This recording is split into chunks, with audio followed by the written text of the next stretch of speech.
clawing our way out of our graves to bring you your weekly dose of chaos and darkness. I'm Rexy. And I'm Lily.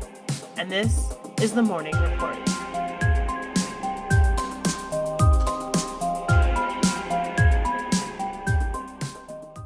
So my voice, I talked a lot this weekend. We had Oklahoma Comic Con, and my voice I talked a lot. So I missed you so much this weekend, and I don't know why. I was just like, they're having so much fun.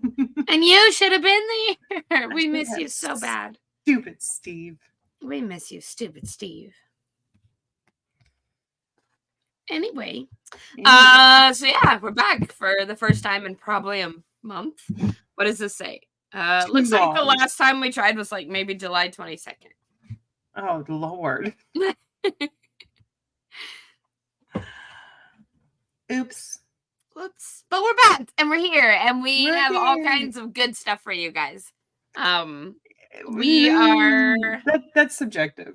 Yeah. Well, we have a bunch of stuff anyway. Yeah. So let's kick it off with an article swap. Well, I'll do this one. This one seems the least weird, so we'll go with this one. Okay. Start off light and easy. No, this one's sad. I don't like it. I hate Daryl. Daryl's fired. Oh no, not sad. We haven't been here in a month. We can't start off with tears. Well, everybody's still alive, so there's that. Okay. So this is from MSN, and it is from a month ago. It says, the unluckiest albino grizzly bear in the world got mistakenly sent to the Arctic 5 times. I saw this poor bear. Okay, go. Joey, an albino grizzly bear, has been dubbed the unluckiest bear in the world due to a series of unfortunate events caused by his unique appearance. His snowy white fur, a result of albinism, led to numerous cases of mistaken identity, often being confused with a polar bear. That's so sad. And that's the whole article. So we can just look at pictures and be sad now. Oh, yeah. No, that poor bear. It was like people kept seeing him and being like, oh no, it's a polar bear. He needs to go to the Arctic. Yeah. Call the wildlife rehabbers and send him to the Arctic. No, and then, the rehabbers and scientists would be like, oh my gosh, you're not supposed to be here. What are you doing here? And they finally figured it out and he got sent to where he's supposed to be. But the poor guy had to have just been like, listen, I'm really not meant for this kind of snow. I'm brown. See this spot on my elbow? I'm supposed to be in the forest. Give me a forest and a river. Show the people the pictures. Oh, that poor freaking bear. Oh, there it is. Okay. Look at him. Oh, he's so cute. Oh, I don't know what that is. I'm like scared something weird's gonna pop up. Those little ears. That's a polar bear. That's a polar bear. You can't tell the difference. That's a grizzly. That's a polar bear. That's a grizzly. Oh. That's shampoo. Oh my gosh. So these are apparently just bears at this point. Yeah. But no, there's a whole rest of the article. Hold on a second. Oh, there's more? It changes with the slides. My bad. Hey, okay. I don't know how the internet works. All right. Well, it's been a while. I don't have gremlins. I know how gremlins work, but I don't know how internet actually works. So Joey's story began in 2021 in the lush forest of Canada. Conservationists, captivated by his striking white fur, mistakenly identified him as a polar bear that had wandered far from its natural habitat. Concerned for Joey's well-being, the conservationists decided to relocate him to the Arctic, believing it to be his rightful home. Joey was tranquilized and airlifted to the North Pole. Leo says, I would so be like that Scottish woman taking a selfie. No, Leo. Bad. Upon arrival, Joey found the Arctic's harsh, icy terrain starkly different from his forest home. He Yeah. struggled to hunt and fish in the icy waters, managing to survive Oh, with great difficulty. that poor baby. Oh, local wildlife experts soon realized Joey was not a polar bear. His yellowish fur and smaller size compared to Arctic giants led them to discover he was an albino grizzly bear. Efforts were made to return him to his original habitat in Canada. In 2022, Joey was mistaken again for a polar bear by another group of conservationists. Stop it.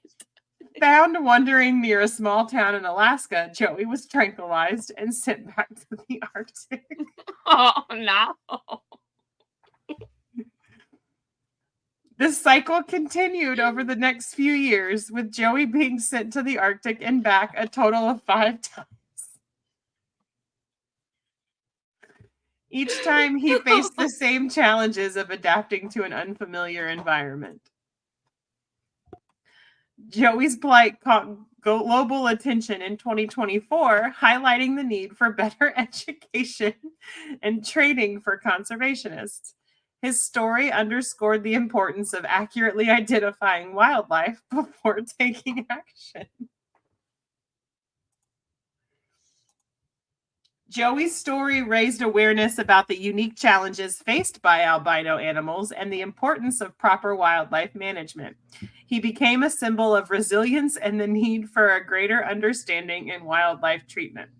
So, I feel like we have a common theme here at the morning report. Just double check before you do something. Just double check. Make sure they're dead. Make sure it's a polar bear. Right.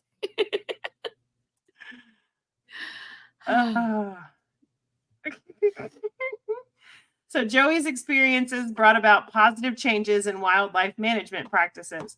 His story highlighted the need for improved identification methods and better handling of unique wildlife.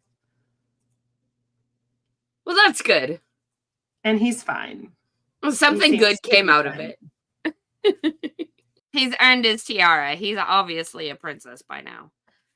I just love that that poor bear was like, I'm gonna go and eat this fish, and then he just wakes up in the Arctic.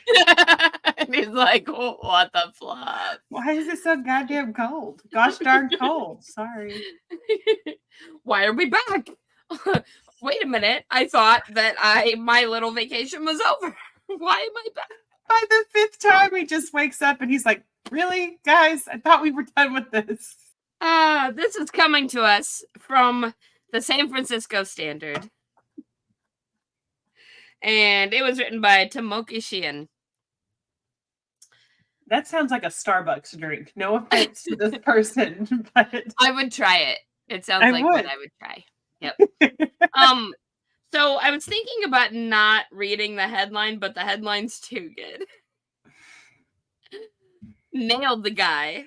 Nudist tackle pirate after random attack on tourist in the Castro. Yep. All right, this was published on July 11th of this year. Justice went full frontal in the Castro last week when 2 nudists took down a man attacking a tourist on the street. The Naked Samaritans, Pete Sfera of San Jose and Lloyd Fishback of San Francisco, were letting it all hang out on a July 2nd stroll through the neighborhood when they spotted a crazy kind of pirate guy threatening a man with a blowtorch. A blowtorch? That's a weird thing to call your junk. A video from the scene shows an onlooker snag the blowtorch just before the attacker starts to punch the tourist. Petros Fanargiakis, owner of the nearby Aegean Delights, said the attacker threatened to burn the tourist's face. What the okay. What? Dick. My buddy Lloyd is a quiet, respectful guy, Sfera said, but he didn't waste any time and he nailed the guy with a right hook. Fishback followed up the punch with an underhand smack to the face, after which the attacker walked away. Shirts 0, skins 1. Leo says, talk about packing heat. Dude. Sfera, who emphasized that Fishback is the hero, said he and at least 2 other people called the police as the incident unfolded. Fishback declined to comment for this story as the nudist values his privacy. Sure. A spokesperson for the San Francisco Police Department identified the suspect as 38-year-old Zero Tribal. That's a heck of a name. He's suspected of assault with a deadly weapon and remains in county jail, according to official records. Nearby business owners said Tribal has a history of causing problems in the Castro. I want to know if he has an extra one. He's a known problem in the neighborhood. What happened? So my mic's still working. That's good to know. I tapped my phone screen and it opened up an app. Oh, hey, yeah, well, I can hear you great. Fantastic. Bennett and Tribal entered her store Cliff's Variety several years ago and began shouting at employees and throwing merchandise at them. She added that the nearby Castro County Club obtained a restraining order against Tribal in March 2021, but opted not to renew it because it was too costly. Brandon Stanton, manager of the Castro Country Club, said that Tribal threatened to burn down the building and kill the club's executive director when they offered him support services. The club is a sober community center. What the frick? It's completely unfair to a community when one person can hold it entirely hostage. Supervisor Raphael Mandelman, whose district includes the Castro, said business owners have every right to be frustrated that Tribal continues to menace the neighborhood. In my view, he's a guy who will continue committing medium violent crimes, Mandelman said. I don't think he should be left to manage his own life. He should be in a conservatorship. Mandelman added that he previously asked a judge to keep Tribal in custody and that he has pushed to expand conservatorship authority. Our system is crazy, he said. The tourist who was attacked in the video has not yet been identified, but it is believed to be a Brazilian man named Leo. Leo, are you by chance secretly from Brazil, and did you get attacked by a pirate? Leo was having way too much fun on Fired Island. Right? I hate seeing tourists experience that kind of stuff, Sfera said, adding that he wants to normalize nudity in the famously LGBTQ plus neighborhood, but has been met with pushback. Over the years we've been doing this, we've tried to show the neighborhood that we're regular people. We just have a relaxed idea of what we're supposed to wear.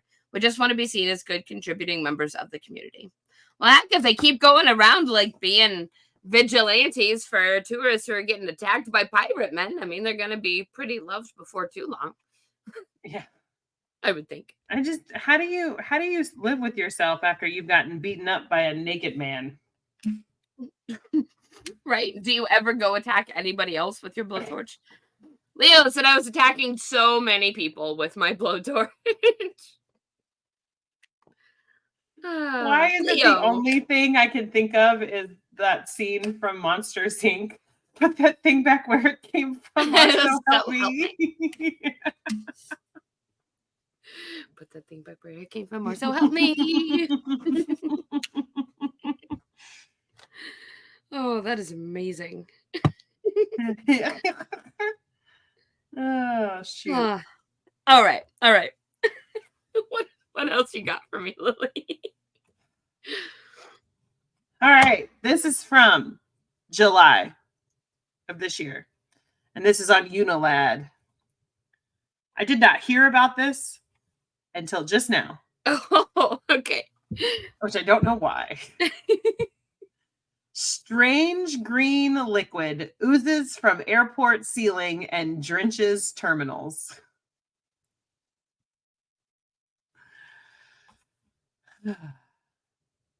A major U.S. airport. A major U.S. airport in Florida looked like the set of a Nickelodeon show after slime appeared to leak down the walls. It's clearly haunted. Somebody call the Clearly, Ghostbusters. right? Ew. Yeah, ew's right. If you were flying from Miami International Airport, then you could be excused for thinking you were on the set of a Nickelodeon show, as what looked like slime covered the floor at gate G7 at 9 a.m. on Independence Day. Luckily, no one got covered in goo. We could have used a better word there. Goo. And there was no 90s sitcom audience to laugh at whoever was underneath it. So it was just a bright green colored leak. Gross. The video of the incident went viral on, I refuse to call it this, so Twitter. That was the thing that was formerly Twitter. Yeah. And I refused. Do you have a video you can show? Yeah, and you can see why. So the camera pans across the terminal showing huge green puddles. Let's see. Gross. Nope. Oh no. I have lost my mind. Oh, I am pushing all the wrong buttons. Hold on. Excuse me, computer. Thank you. Nope. I need you to not shut the screen off. I don't know what you're doing today or what kind of day you're having. I would like to see, please. I cannot. Thank you. Nope. Okay. I got too excited about vanquishing the gremlins. I know. Maybe you need to leave them an offering. Maybe. So we will not be playing any videos. Okay. Yeah. No problem. And then I clicked Instead, play and then it like froze. I'll just tell you about it. Yep. And I guess we can say if you just send that video to Leo, then we'll post it up on our socials. And you guys can watch it there. All right. Where were we before your screen? Do we want to learn more about some green ooze? Yeah. Yeah. Elevator. Nope. Still have gremlins. Elevator. I don't know why that... Can you send the video to the chat? I will. I'm scared. That's fair. If you do it on your phone instead of the computer, maybe. That I can try to do. Okay. Okay. So we're in Miami International Airport on Independence Day. Green goo is sliding down the walls and is covering the floor. So gross.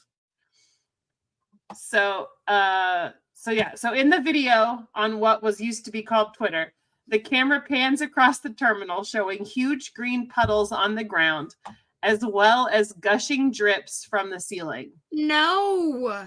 Ew. In the video, airport visitors can be heard commenting on the leak, with one person saying, "That is literally insane." Gross. And that's all you have to say? That is literally insane. Oh, that is literally insane. Kevin has a very important question.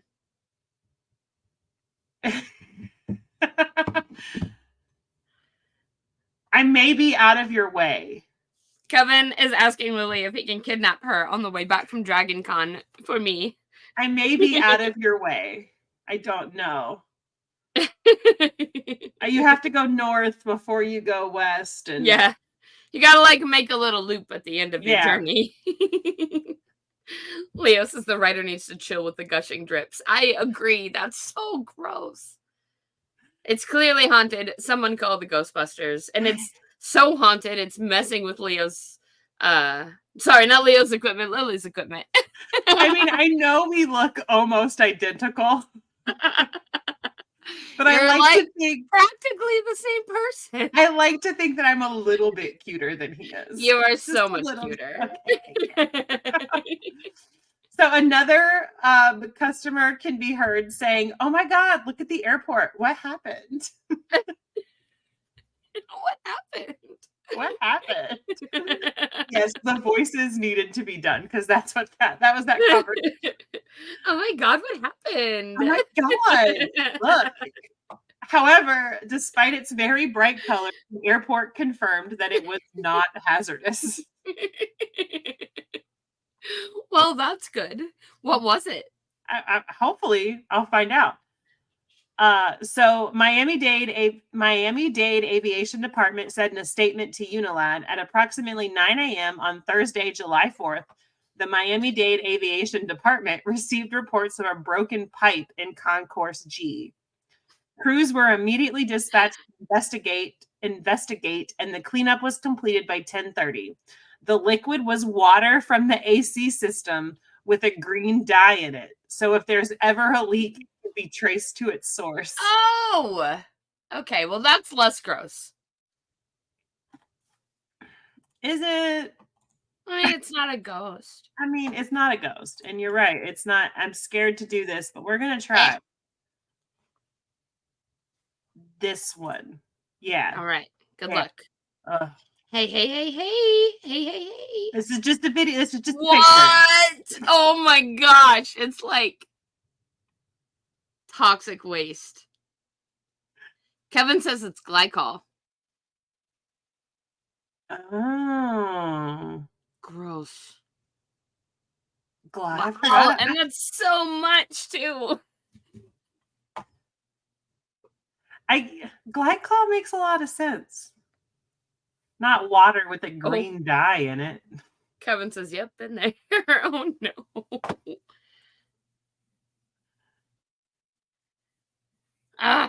Well, I'm very glad to find out that it wasn't toxic and it was something it sounds like they could get fixed, so that's good. Oh, I can't. My voice is so tired. You're just like, Well, do you just want to go into the big story? No, I want to read these articles because now that I've seen the headlines, I'm like, I really need to read them. What in the? Oh, Kevin said the pink stuff, and Minot said the sewer. It looked like the sewer ooze from Ghostbusters 2. All right. Well, before we wrap up, like this little segment from the last several weeks, do you have any good things for me? Anything good to tell me? The girls started school. They're so cute too. Oh my gosh. I cannot believe how big they are. And the little one is loving it. Yeah. Loving it. She is blooming, and it's sad, and I'm going to cry all day, every day. This is the first time I've not had a kid at home in 10 years. Oh, wow. Okay. So I'm like, wait a minute. That's a big change. I'm like, what do I do?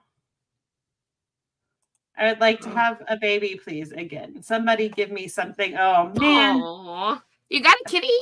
You got a kitten? I do have a kitten. She's a butthead. She was extra cuddly today. Lynn Chambers would like you to know that she loves your name. Hi. Oh yeah, Kevin's got something good. Steve Bloom loves Bluey. So, since Kevin is not a guest on here, real quick, I'll tell this story. So we had Oklahoma Comic Con over this weekend, right? And that's my good thing, and I'll tell you the details in just a second. But Arlene was in Bluey, and Kevin was walking Bluey, literally walking the dog around the convention. And they walked over towards Steve Bloom, and he got so excited about Bluey, and he chased her down and asked her for a photo, and then asked for a photo with Kingpin. So there's a photo. Kevin, if you will send it to me real quick, I'll share it on the screen. There's a photo of Kevin and Arlene and Steve Bloom at the Comic-Con this weekend, and it is just the cutest thing. For those of you guys who don't know who he is, he voiced Zeb in Rebels. He was also Cowboy Bebop. He did Wolverine. He did like tons and tons and tons of different characters, but yeah. So yeah. Kevin sends that picture over. I'll throw it up on the chat, or if we get it too late, then I will drop it in here when I'm editing. It's just super cute. So yeah, but that leads me into my something good. Travel and Bantha had a fan table this weekend, and we were raising money for Real Loki Superheroes all weekend. And we raised $230 for ROS this weekend at our table. Yay! I know. That's Exciting. so awesome. So yeah, that was that's why something good. I love that. I'm so proud of you. Looks like Kevin said he sent the picture. I'm not seeing it yet, so I'm just gonna give it a second to show up. Oh yeah, Leo says we need to deploy all y'all Ghostbusters to the next Ooze story. Oh yeah, Kevin also potato carried Jasmine, like just straight up threw her over his shoulder and started walking away. A potato? Like a sack of potatoes, just chucked her over his shoulder like fireman carry. All I heard was a potato carried her away. Kevin, your photo is not coming through for me. Way to go, Kevin. Way to go. It's not working for me, so I can't share it, buddy. Where is it? It'll be somewhere here in editing. Yeah. My hand doesn't show up in your video like I wanted it to. I know, it keeps vanishing into the background. I'm not sure why. If I just do this, it'll show up over there. We're like 1,700 miles apart, so it's not going to do that. All right, give me just a second. I'm going to pull up this picture from Kevin. It's super cute. I love that. Isn't that the cutest thing? Kevin, you make a great kingpin. Oh, he does. Yeah. I love that. So, yep, that was our weekend. That's our something good. For all of you listening at home, in the future, this has been the Morning Report. The Morning Report.